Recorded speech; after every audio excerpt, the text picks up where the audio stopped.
Hello and welcome back to the Start a Glamping Business podcast. Today we have Jeroen, who is the founder, director and owner of AfriCamps, which is a chain of glamping businesses in South Africa. And this is going to be our first South African centric episode. Obviously, there's going to be a whole load of transferable principles to the North American market. Don't you worry about that. So Jeroen, welcome to the show. I've hopefully somewhat got near to pronouncing your name in the right way. I didn't even try with the last name because it would have sounded ridiculous coming from my mouth. But please just introduce the concept of AfriCamps, where you're located, what kind of properties you have, and the kind of guest experience that you look to create. Good. Hi, Nick. Hi. Nice to meet you. Yeah, you did actually perfectly well with my name. As a Dutchman living in South Africa, I'm very used to people screwing up my name, basically. So no issue there. AfriCamps. It's a glamping business that I started with a business partner of mine in Cape Town years ago. We're getting 10 years in 2024. It's a chain of glamping businesses that we started in partnership with private landowners. So we establish our glamping camps in partnership with individuals. We select the best pieces of land with people that can look well after our guests, and we enter into a partnership with them. We install our tents on their property, and they do the hospitality side, and we do the marketing and reservation and concept creation part of the business. Yeah, and a typical AfriCamp site, what kind of units do you have on there, and how many roughly on each site? Yeah, we call ourselves like boutique glamping, so it's not those huge glamping sites. On average, we have between 6 to 12 units on an average camp that we develop. We tend to build on working farms. We really like the aspect of showing people where the food is coming from. We like to show a good variety of the country, not only focusing on the game reserves that the country is well known for. I mean, we don't steer away from it, but we like the food aspect a lot. We like to show people like how is a real South African living off their land and be a guest on that private piece of land. And could you walk us through, let's say, I'm sure each camp is slightly different, but if you could walk us through a typical first day of a guest from arrival to the point that they go to sleep on their first night, what would a typical day look like for a guest at an AfriCamps camp? Yeah, there are 17 camps in total, and we make quite a point out of it that you can visit each location to have quite a different experience, but overall there are some similarities, obviously.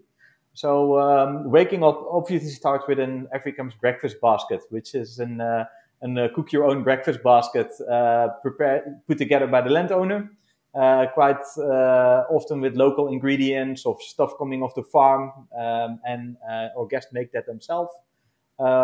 Each farm is doing farm tours. So, for example, if we take a farm in Oudtshoorn, which is well known for the ostriches, we do a lovely ostrich tour there. It's not that touristy, but it's more going to really learn what the ostrich industry is about, how is that working, what kind of products are coming off such farms, and So going on a farm tour, that's definitely one of the experiences that our guests are doing.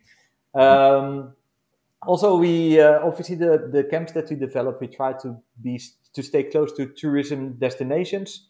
So there's always highlights to be visited, to see the stuff that you need to see. So again, in Oudtshoorn is the Kango Caves, the beautiful beaches.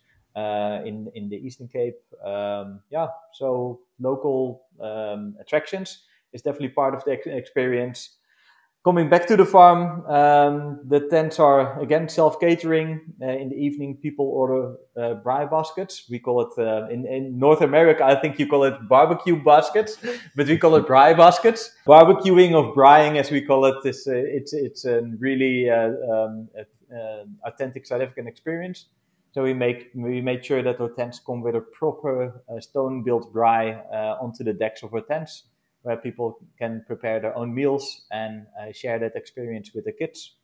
We braai or barbecue on real wood, so that's a nice nice experience, and also especially for the international guests that we quite often welcome.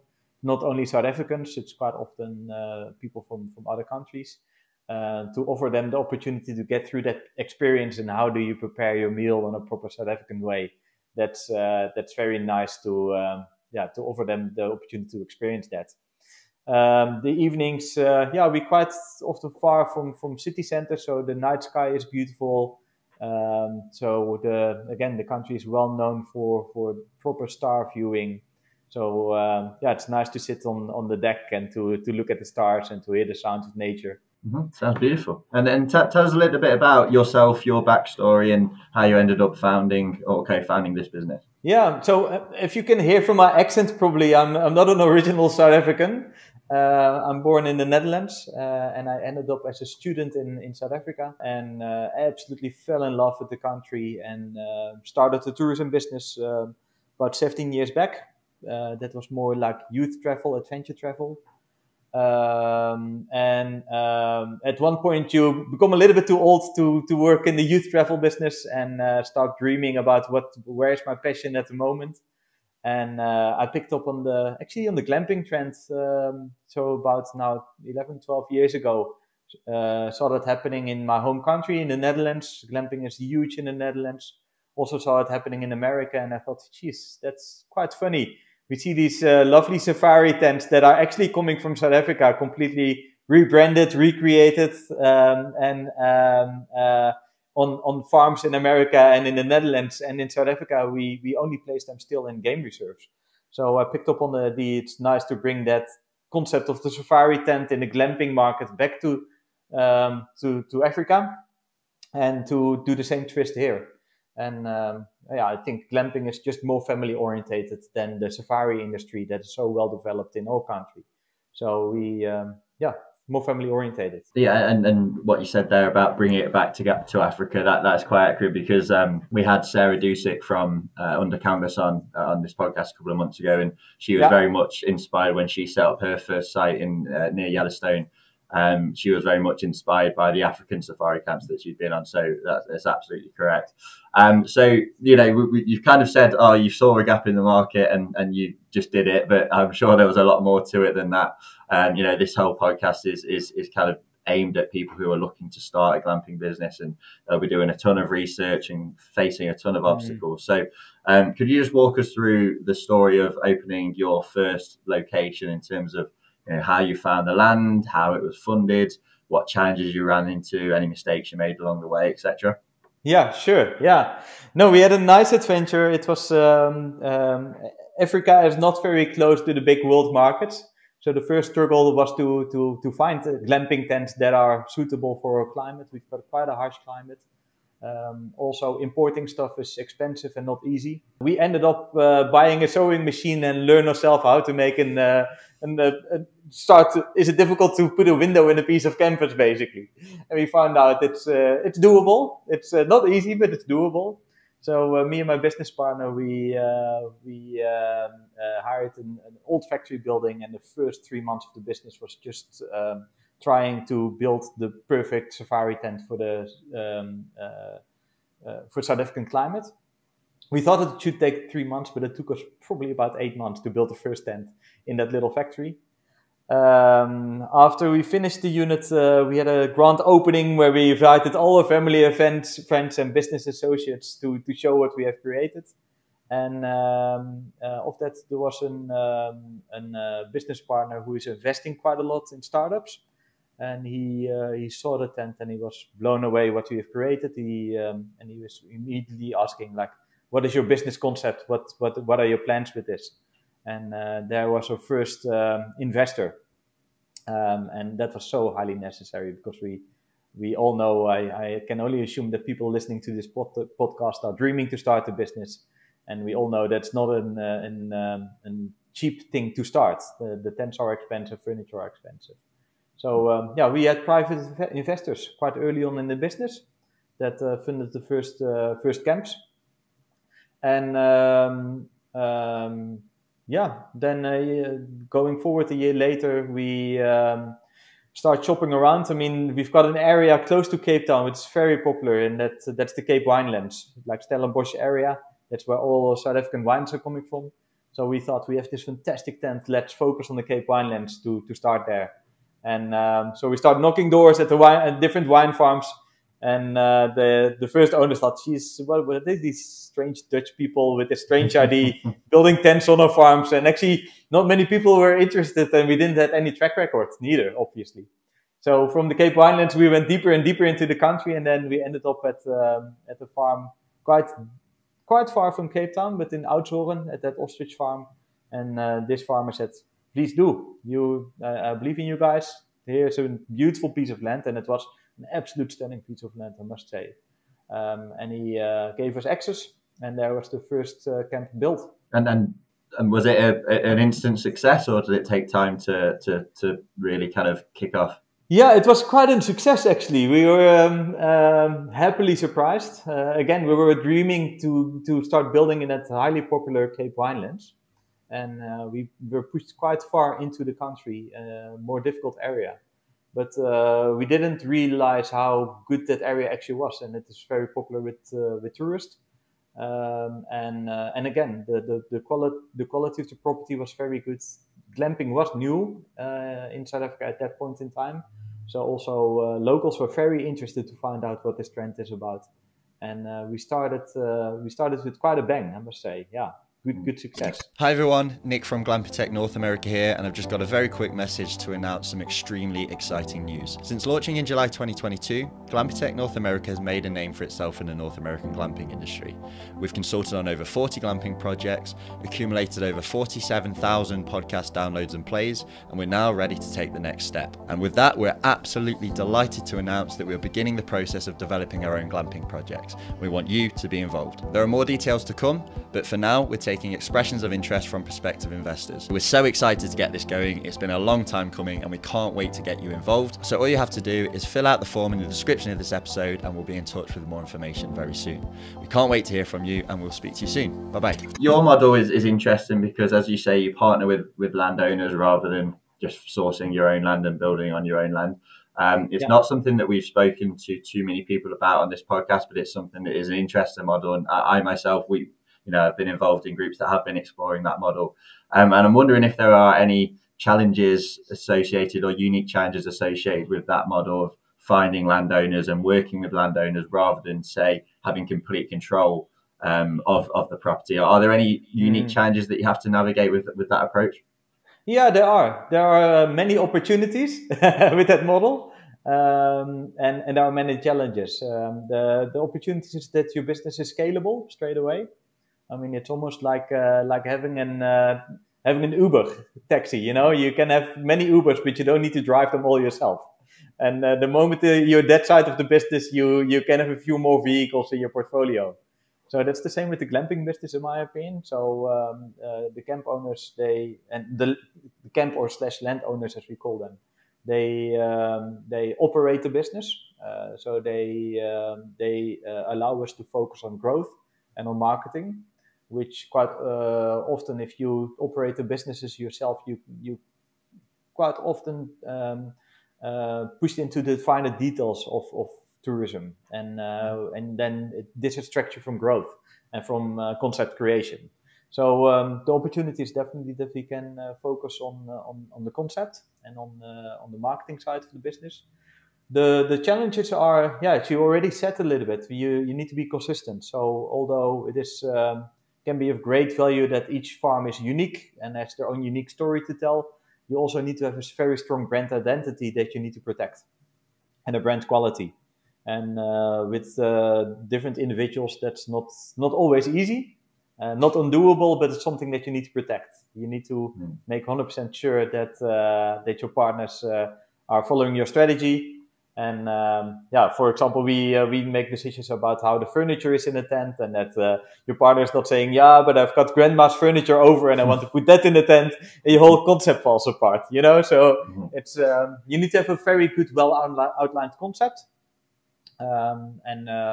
We write that out in standard operational procedures that before we enter into a contract, all partners need to sign that and agree to that, and from there we need to keep control. Yeah, and presumably, for the first site, you maybe had to take a bit of a gamble and maybe I'm sure your process to figure out whether a partner is suitable is a bit more rigorous now than it was from day one. Maybe I'm wrong, but I imagine you've got more of a system in place for that now. So I'd be interested in knowing what you don't have to, divulge the secret sauce or anything like that. But what does your kind of process look like for figuring out whether a landowner would be a suitable partner, or whether sometimes you maybe have to go, pass up on an opportunity just because it isn't quite the right fit? Yeah.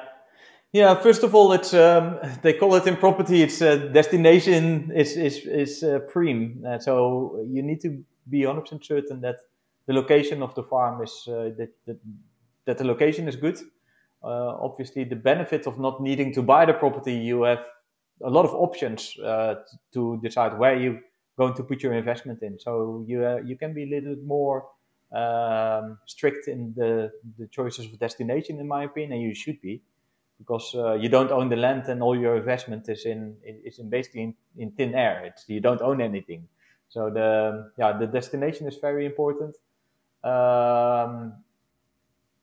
Take your time to get to know your partner. Have a few dinners with him. Find out what their passions and dreams are, and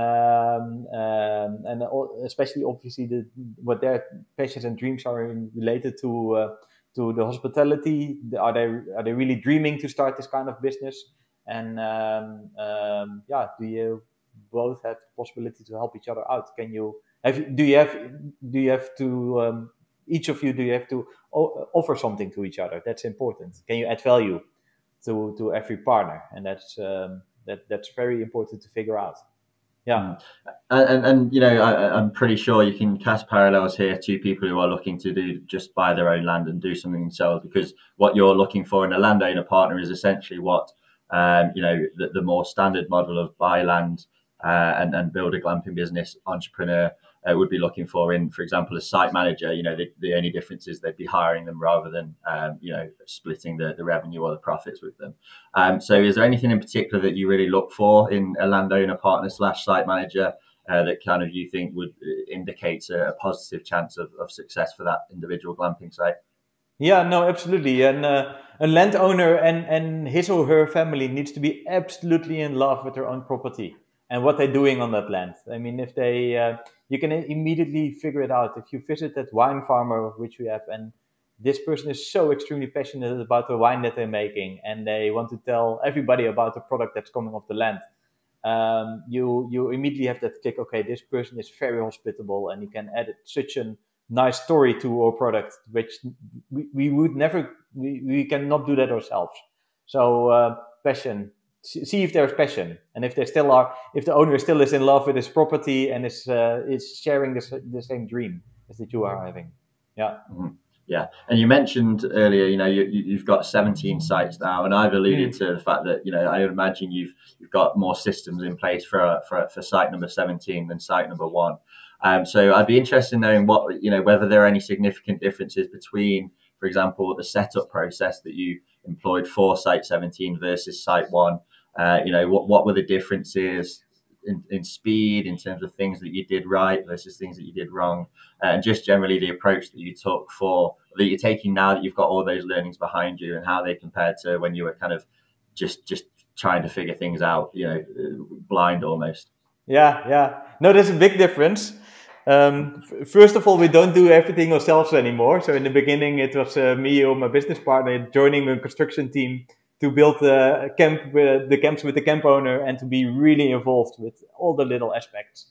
And I think in the first 4 camps, we have been very involved, and basically living on those farms for 2 to 2.5 months to build the camps. And at a certain point, you need to delegate, and we trained up young guys that can take over and take control now of complete builds. So also, you need to build trust in people that you don't need to do everything yourself, but other people can take over. Big improvement is logistics. It is important to build quick, because building is expensive. These days, the last few camps that we have built are about close to 2,000 km away from our head office. So you need to fly your staff up, you need to accommodate your staff on site, you need to cater for them, make meals for them. So it's running like a little village to build a camp. So speed is important to keep that process as short as possible. And a lot starts with logistics. So purchasing and logistics. Make sure that everything is in the truck before a team goes off site. We've run into, we've obviously done so EGH distribution that sell the glamping tents. We've obviously put units up at the glamping show at glamping sites, and I think every business is susceptible to leaving something behind and forgetting to put it in the truck, and the issues that can cause aren't small. It is really challenging, and I'm not saying that we perfect yet, but we take control of the whole concept. So we not only packing the tents, but we even packing the knives and forks and the bed linen and that sort of stuff. So it's really into the finer details. And in some areas, the shopping centers are so far away. So if you miss something, then it really costs you time or money. So you just mentioned earlier that for the first few sites that you lived on site for 2 and a bit months, and that actually people that listen to this and will probably be bored of the ads we're running by this point, but we actually are in the process of developing our own resorts, likely starting in Canada. And we probably are going down the more traditional route of buy land and build ourselves.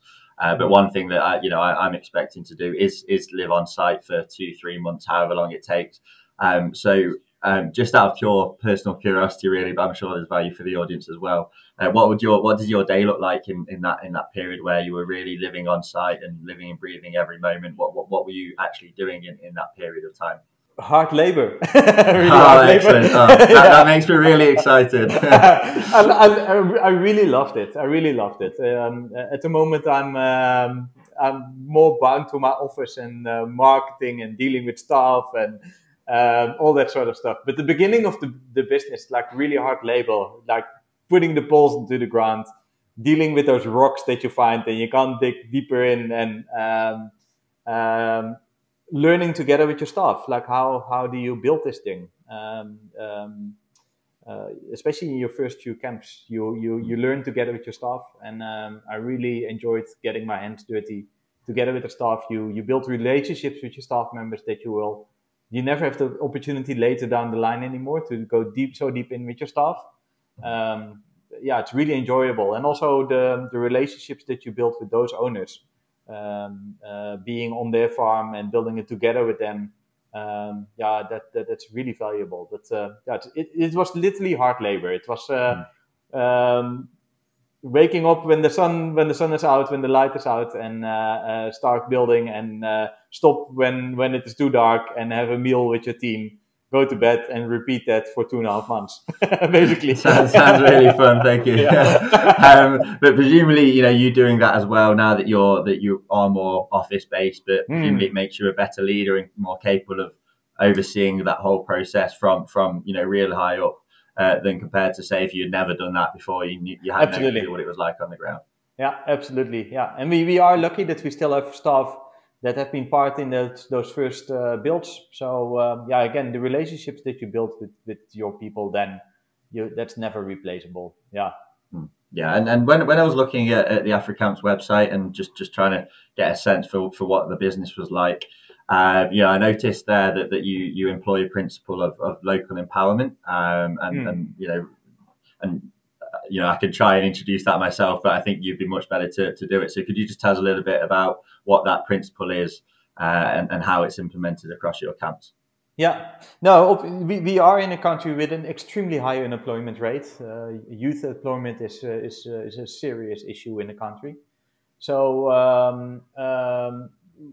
we are actually quite proud that we manufacture our own units, and that's not always from an importer's perspective, that it's difficult to import stuff, or a cost perspective, but it's just like if you can make it yourself here locally, you can create jobs out of it, then in our opinion, and then not everybody agrees, but in our opinion, you should do it. So all our canvas and all our furniture, the whole concept is created by young South Africans that we have trained completely new techniques. They come in without skills. Many of them are not schooled. So we learn them how to do canvas work, how to woodwork, a big portion of them how to build on site. And that's really, we are really proud to get them full circle involved, basically, from production to installation. Yeah. Yeah, and the creation of jobs aspect, that's something that a lot of prospective developers emphasize, say when they're trying to get the local community on side, or they're applying for permits, they'll say, this glamping business will bring X amount of jobs, X amount of tourism to the area. Is that something that you emphasize in your developments when you're, I don't know how the South African permitting system works, but is that something that you focus on when you're trying to get approvals for these projects? We try. I mean, to me, to employ local people around your camps is an obvious thing to do, and I don't know if we always a little bit careful with the. I heard the term during a tourism meeting, and they call it greenwashing.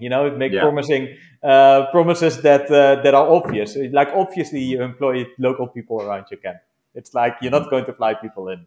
So we have local people in our camps, but I think we more emphasize on the fact that the actual units where people are sleeping in and the furniture they sit on is really locally manufactured by young people that we have upskilled, basically. Hey Glamping listeners, this is Jacob from EJH Distribution with a quick message about our company. EJH Distribution is a premier provider of event structures, glamping accommodations, and much more. We're a distributor for many manufacturers, one of them being Dewar Tenton, a company that's been around for over 75 years. You may have seen some of their products at the Glamping show the past couple years, one of them being the Yoke. The Yoke is a tunnel tent made of polycotton canvas with an aluminum frame. It sleeps between 4 to 6 guests and is perfect for a family unit on your campsite. We also offer other products like geodomes. These are also made of a breathable polycotton canvas with a large bay window and a beautiful front awning piece. One of our other premier manufacturers is Tubo of Spain, which is a cylindrical modular glamping accommodation that provides 360 panoramic views and turnkey options. Perfect for places that have big open skies where you can enjoy night view. We also provide event structures from Creative Structures in the Netherlands, which offer unique dome structures which are modular and can be built in a matter of hours. Perfect for weddings, hosting spaces, and much more. If any of these products have piqued your interest, please feel free to reach out to us at sales@EJH Distribution or give us a ring at 587-987-0115. We'll be more than happy to help you with your project. There will also be a link to our brochure, our virtual showroom, and much more in the description below. Thank you for your time and hope you enjoy the rest of the show. Do you run into permitting issues when you're proposing these locations, or is it easier to get things off the ground in South Africa compared to, say, the California over here, which is a nightmare, for example? Yes. South Africa, it's we have areas like California. So the Cape Winelands, first of all, it looks like California in my opinion, or wine area is very similar than the Californian wine area. And rightfully so, that area is very, very protected by the Department of Agriculture and even Heritage and those kind of things that would be recognizable in California as well, the same kind of departments. But there is, funny enough, there's not a very nationwide regulation board that has a similar set of rules. So for each camp that we develop in each little town municipality, we need to figure out what is the regulation from this municipality. Is there a regulation? Is there a policing department that taking care of things? If we ever do an application, will we get an answer? So we will figure it out a little bit. We will figure it out per site, but definitely in the Cape Winelands and those kind of areas, you need to get an approval because they, yeah, that's a new one. Not wondering if you'll get an answer if you apply for a permit. And so you built 17 of these. I'm sure you made a ton of mistakes along the way. I'm sure you've obviously done a lot of things right, otherwise you wouldn't be on camp number 17. But what are the most important lessons you've learned along this journey that you are applying to, say, camp number 18? That's an most important lesson. I think at the moment we are in control, but never underestimate maintenance. especially if you build a brand and you have high occupancy, which we are having. Make sure if you make money that you calculate a good amount of the money for maintenance purpose as well. Don't pocket it straight, but make a good reserve of to attend to your low season periods, and that you can upkeep your units. That's very important in the industry. Yeah, and you know, people hear maintenance costs, and you know they might instantly know what you're talking about, but some people, you know, might not know the specifics of what gets broken, what needs to be repaired, how much it costs. So, are there any like particularly consistently high in relative terms maintenance costs that you would kind of always account for when for example, experiencing high occupancy? Yeah, we have learned that although you need to maintain frequently, so it's like a little hotel. I mean, if you rent out an hotel room, that in my opinion, that room should be repainted every year to keep it fresh. The same is with a glamping unit, and obviously canvas and wooden floors, wooden furniture standing outside in the rain is a little bit more hard wearing. I think that's your main attention. It's to us, wooden floors are it can make a hell of a difference. So to go to the extent to recoat a wooden floor every year instead of every 3 years makes a hell of a difference to the experience of your guests. Canvas wise, we make our units out of a South African canvas, which we are very lucky with. I was very leaning to buy a Dutch fabric of my heritage. The Dutch have very good weaveries. We can still say the word if you want. Yeah. The word is using. There's an old weavery in the Netherlands called Tenkate, and they make fantastic fabrics. They make the words canvas. Yeah.